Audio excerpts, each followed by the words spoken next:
Back to the Grizzlies game in particular. One thing to note here, the Grizzlies play the 5th most drop defense in the league. The Warriors are the 4th best team per possession against drop defense. So I will say that if there's a side of this that I actually think is going to get you to the under, I actually think it's going to be the other way. I think it's going to be Golden State slowing down what's been a red hot Memphis team offensively. And the question is, like, do you want to fade this Memphis team in offense? Raheem, have you got your projections up? Yes, I do. Okay, what? I actually have the Warriors as 2.9 favorites. Okay. So I think, like when you look at the number, this line is short, but if you're weighing what these teams are recently, I think that's where you get to the number where the bookmakers are putting it out as Memphis plus 1.5, 2. So my matchup data on this, which factors in how much one team plays in half court and transition, and then how those two teams operate in those two fields to create advantages. And then it works out from there, does have Memphis as a favorite with home court. That's where it comes out as I've got Grizzlies minus 1.7.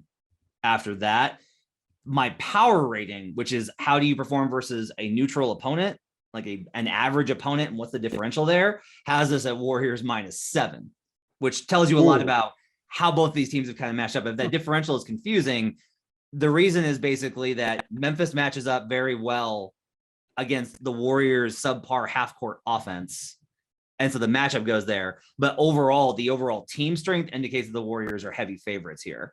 I think if we look at no Dillon Brooks, he's got health protocols, no major injury news for the Warriors. I still kind of side with Golden State if you're going to play a total or a side rather. However, I will say, Raheem, I don't know that I'm going to be playing this on the side just based off of, I don't feel like that 7-point number that feels right for like Memphis is going to outperform that. I don't want to lay points with Memphis at any point. Obviously, if this were to move the other way, I don't think it will. However, if we expect the money to come in on the Warriors as it typically does, and this gets up to, let's say 3 is probably my buy point where I'm coming back in on the Memphis Grizzlies at home. Yeah, one thing I do have to correct. Hold on. Dillon Brooks Brooks actually isn't in a protocol. He sprained his ankle in the That's right. He sprained his ankle.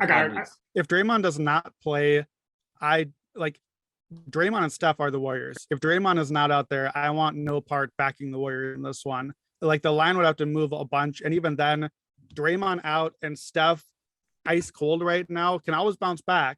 But if we got ice cold Steph and no Draymond, I'm Grizzlies or pass. I'm definitely not betting the Warriors at that point. I surprised myself as I was prepping for this game.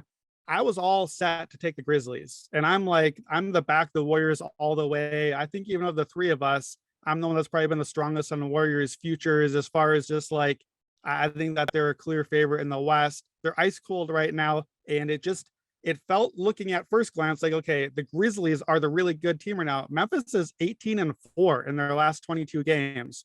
Ja Morant, we talked about BPM earlier. Ja Morant is 8.1 BPM during that. That's not like a most improved or possible all NBA player. That's genuinely an MVP contender sort of player. And the Warriors haven't been that. The Warriors have been, we're giving them a little bit too much name value. So I was ready to take the Grizzlies, but Brooks and Adams, I think, are both big misses. The Grizzlies are number one offensive rebounding, and that's a big part of Adams boxing out and getting those. And obviously, that's a big size advantage. So him not being there, that's an edge that they lose. And the Warriors are number one defensive rebounding anyway. The other thing is that you think back to the playing game, especially, I remember Dillon Brooks just smothering Steph, making his life absolutely miserable all night. And Brooks getting into foul trouble, missing some time, and then Steph suddenly looking really good when Brooks was out. So if I'm Steph Curry and I'm ice cold right now, I'm feeling way better that Dillon Brooks is not playing in this one because, they've got other defenders. Anthony Melton probably starts here. Melton's a very good defender, but he's not Dillon Brooks. And I think too, the third thing, the cascading effect, no Brooks, no Adams, Memphis's bench has been really good again now, but you take those two guys out and you have to kind of filter everything up into the lineup. And now you bring Clay back for the Warriors and strengthen their bench the other way. And I think that there's a bench advantage there too. So for me, I actually ended up flipping on what I thought. I think this is a buy low, sell high spot. The Grizzlies are red hot. The Warriors are low. I think it's a spot to pick the Warriors for me. A lot of what happens with Steph, the other guys don't know all of Curry's ins and outs. They don't know how to make all those reads. Like they just haven't, like Otto Porter hasn't been there. Jordan Poole hasn't been there. Like Bielitsa hasn't been there. Andrew Wiggins, quite honestly, hasn't been there that long. So they don't know how to find him. And nobody can really fill that role on both ends of the floor. So without Draymond, I do think this moves, and I think I'm going to be on Memphis because I wouldn't expect this line to move.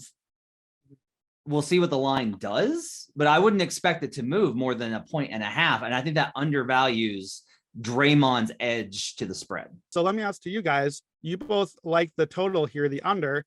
How much is Draymond Green being out worth to the total? Because to me, with him out, that changes entirely what this game looks like, especially on the defensive end. Look, yesterday I actually had the under on the Cavs game, and I think I took it at 218 or so, and it actually moved down to 215. And when Draymond was announced in, this line moved back to 217. It still went way under. I think what Matt said about the switching is going to impact Memphis's offense. But another thing to look at is the fact that Memphis is the third best team in transition. They're getting about what is it? 3.8 points per 100 possessions in transition. They're third. Golden State, even without Draymond Green, they're still getting back in transition. They're fifth in transition defense. So I think that's the thing that they can slow down. Also, Matt mentioned the switching. So I still like the under in this matchup. Obviously, Golden State's offense has been struggling. And I still think Memphis has been a solid defensive team, even without Dylan Brooks. So I'm still leaning under here. 101.5 defensive rating without Draymond on the floor. So they've been good no matter who's been on the court. I think probably the under is still going to be the play. I like Memphis and the under.